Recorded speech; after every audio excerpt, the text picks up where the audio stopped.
नमो नमः। संस्कृताय नमः।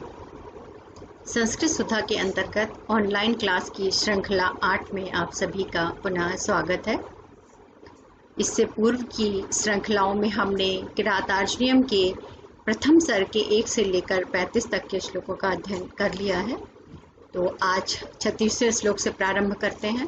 प्रसंग हम सबको पता ही है कि गुप्तचर के द्वारा युधिष्ठिर को दुर्योधन के राज्य का सारा हाल दिए जाने के उपरांत युधिष्ठिर वह सब जानकर अपने भाइयों और द्रौपदी से निवेदित करते हैं और दुर्योधन की उन्नति को देखकर द्रौपदी क्रोध से भर जाती हैं और राजा युधिष्ठिर को अपनी स्थिति का आपदाओं का ज्ञान कराते हुए उन्हें प्रतिकार करने के लिए प्रेरित करते हैं। तो उसी क्रम में वह कहती हैं, वनांत शय्यः कठनी कृताकृति कचाचितहु विश्वग अगजः गजौ कथम त्वमेतौ धृति संयमहु यमहु विलोकयन्तु सही न बाधितुम। वनांत शय्यः कठिनाकृति आकृति, इससे पूर्व भीम के और अर्जुन के जो विपत्तिपूर्ण स्थिति है उसको प्रदर्शित कर चुकी हैं। अब वह नकुल और सहदेव के विषय में बात करते हुए कहती हैं कि वनांत शय्यः, वन की शैया में जमीन पर भूमि पर शयन करने के कारण कठोर हुई आकृति वाले विश्वग कचाचितहु अगजौ गजौ, चारों ओर से बिखरे हुए बालों वाले अगजहु गजौ जंगली हाथियों के समान इमौ यमौ, इन दोनों विलोकयन, इन दोनों कौन, नकुल और सहदेव नामक अपने भाइयों को देखते हुए तो मने आप धृति संयमों बाधितुम कथम न उत्साहे, अपने धैर्य और संयम को त्याग करने के लिए किस प्रकार उत्साहित नहीं होते। एक बार अर्थ में देख लेते हैं।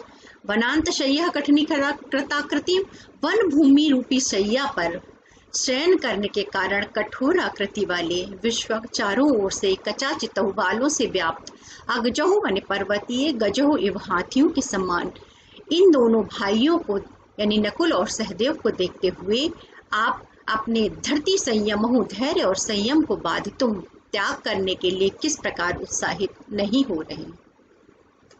इमाम अहम वेदना तावकी धियम विचित्र रूपा खलु चित्रवृत्त्या विचिन्तयन्तः भवदा अपदम परम रुजन्ति चेता प्रसभा ममादया।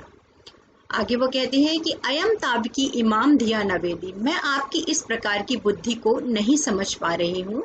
अर्थात आप क्यों प्रतिकार के मार्ग पर नहीं चल रहे हैं, शांति के मार्ग का अवलंबन किए हुए किस बुद्धि के कारण आप कर रहे हैं, मैं नहीं जान पा रही हूँ। खलु चित्रवृत्त्या विचित्र रूपया, खलु निश्चय ही चित्रवृत्तियां, मनुष्यों की चित्रवृत्तियां विचित्र रूपों की होती हैं। सूक्ति है ये, खलु चित्रवृत्त्या विचित्र रूपा पराम भवता आपदम विचिन्त्य, लेकिन आपकी महान आपदाओं को सोचते हुए आस्था प्रसभम मम चेता रुजंती, जो मेरा हृदय है, मेरा चित्त है, वह अत्यधिक विचलित हो रहा है, बलपूर्वक मेरे मन को वह तोड़े डाल रहे हैं, पीड़ित कर रहे हैं।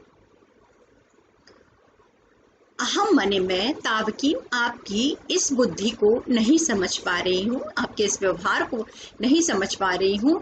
सचमुच निश्चय ही चित्तवृत्तियां, मनुष्यों की चित्तवृत्तियां विचित्र रूपों की, भिन्न भिन्न प्रकार की होती हैं। उनके सोचने की सामर्थ्य और उनके सोचने का तरीका अलग अलग होता है। फिर भी ये निश्चित है, लेकिन फिर भी आपकी परम आपदाम, आपके बहुत अत्यधिक आपदाओं को देखते हुए, उसके विषय में सोचते, विचिन्त्य सोचते हुए आदिहा मेरे हृदय की मनोव्रथाएं प्रसभम, बलपूर्वक मेरे चित्त को पीड़ित कर रही हैं।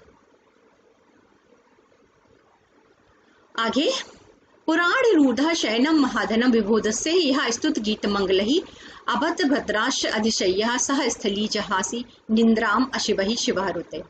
और अपने भाइयों की स्थिति के साथ साथ वो कहते हैं कि आप अपनी अवस्था को ही देख लीजिए।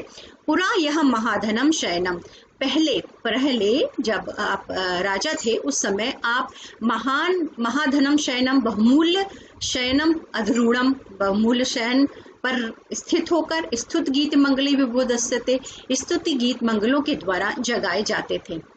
सहतम, और वही आप अभद्र भद्र स्थलीम अधिरूह अशिवहि शिवारुतहि निद्राम जहासी, और अब वही आप कठोर जमीन पर स्थली आपकी शैया है और अशिवहि अमंगलकारी श्रृंगालियों के आवाज से आप अभी निद्रा को त्याग रहे हैं। अर्थात पुरा मने पहले जो आप महान धनवान बहुमूल्य शैया पर पलंग पर आरूढ़ रहते थे, निंद्रा किया करते थे, स्तुति गीत मंगलई और बंदी जनों के द्वारा, जो आपके सेवक गणों के द्वारा स्तुति गीत मंगलों से, मंगल आदि ध्वनियों से जगाए जाते थे, वो दस्ते थे जगाए जाते थे। सह वही अब आप अभद्राम बहुत कुशाओं वाली स्थली उबड़ खाबड़ भूमि पर अधिशय शयन करके अश्य वही अमंगलकारी शिवाहरुतई श्रृंगालियों के ध्वनियों से अभी अब आप निंद्रा को त्याग रहे हैं। तो इस प्रकार की अवस्था को देखते हुए हमें शांति का मार्ग अपनाना कहाँ तक उचित है, इस प्रकार का प्रश्न द्रौपदी के मन में है और वह युधिष्ठिर से करने का प्रयास कर रही है। पुरोपनीता नपः रामायणकम द्विजाति शेषेण यतेदंधसः तदद् वन्न फलाशिनः परम परेति कार्शम यशसा समम बभू। आगे भी वो कहती हैं कि देखिए, नपः यत्ते, हे राजन, जो आपका शरीर पूरा मने पहले द्विजाति शेषेण अंधसा, ब्राह्मणों के द्वारा भोजन किए से बचे हुए जो अन्न को खाने से रामणीयतम उपनीतम अत्यधिक रमणीयता को प्राप्त हो गया था, अद्य वन फलाशायिनः ते तत्वभू यशसा समम, और अब वही वन फल आदि को खाने के कारण सिर्फ आपके पास जंगली फल ही खाने को है, तो उसको खाने के कारण तत् ते वपुषः, अभी वह आपका शरीर यशसा समम परम कार्शम परेति, आपके यश के समान अत्यधिक कृशता को प्राप्त हो गया है। हे राजन, पहले जो आपका शरीर द्विज जाति शेषण ब्राह्मणों के भोजन से बचे हुए अन्न को खाने से अत्यधिक सुंदरता को प्राप्त हो गया था, आज वही वन फलाशिनः जंगली फलों को खाने के कारण तत्वेवपु, आपका वही शरीर यशसा, आपके यश के समान, उसके साथ साथ अत्यधिक कृशता को प्राप्त हो रहा है। कहना चाह रही है कि जिस प्रकार आपका शरीर अत्यधिक कृशता को प्राप्त हो रहा है, वैसे ही आपका यश भी कृश हो रहा है, क्षीण हो रहा है, तो आपको उसकी रक्षा करनी चाहिए, उसको पुनः समृद्ध बनाने का प्रयास करना चाहिए। 40वां श्लोक है, अनारतम यहु मणिपीठ शायिनाम वरंचयात शिरः सृजाम रजः निशीत तस्यौ चरणों वनेषु ते मृग द्विजान शिखेषु बहिर्षाम। राज शिर सृजाम रजः मणिपीठ शायिनो, पहले क्या अवस्था थी कि आप मणि युक्त पीठ पर अपने पैरों को, जो चौकी है उस पर अपने पैरों को धारण किया करते थे, और राजाओं के सिर से पर बंधी हुई मालाओं के रजकण से, पराग से आपका जो चरण थे वो निरंतर अनारतम अरंजत, निरंतर रंजित रहा करते थे। तौ चरणों, वही आपके चरण, बहिर्सह मृग द्विज जालून शिखेषु वनेषु निसीता, और अब वही आपके चरण मृग और ब्राह्मणों के द्वारा काटे गए घास, जिसका ऊपरी भाग काट लिया गया है, ऐसे जंगलों में वो आप अपने चरणों को रखे हुए हैं। राज सिर सजाम, पहले राजाओं के सिर की पुष्प मालाओं का पराग मणिपीठ शायिनो, रत्नों से बड़ी चौकी पर या पीठ पर रखे हुए आपके जो ये चरण थे, निरंतरम अरंजियत, उसका पराग आपको निरंतर रंग दिया करता था। तौ, वे दोनों चरणों, आपके चरण अब आजकल मृग और ब्राह्मणों के द्वारा जिसके अग्रभाग को तोड़ दिया गया है, काट लिया गया है, उन वनों में निषिदत मने स्थित हैं।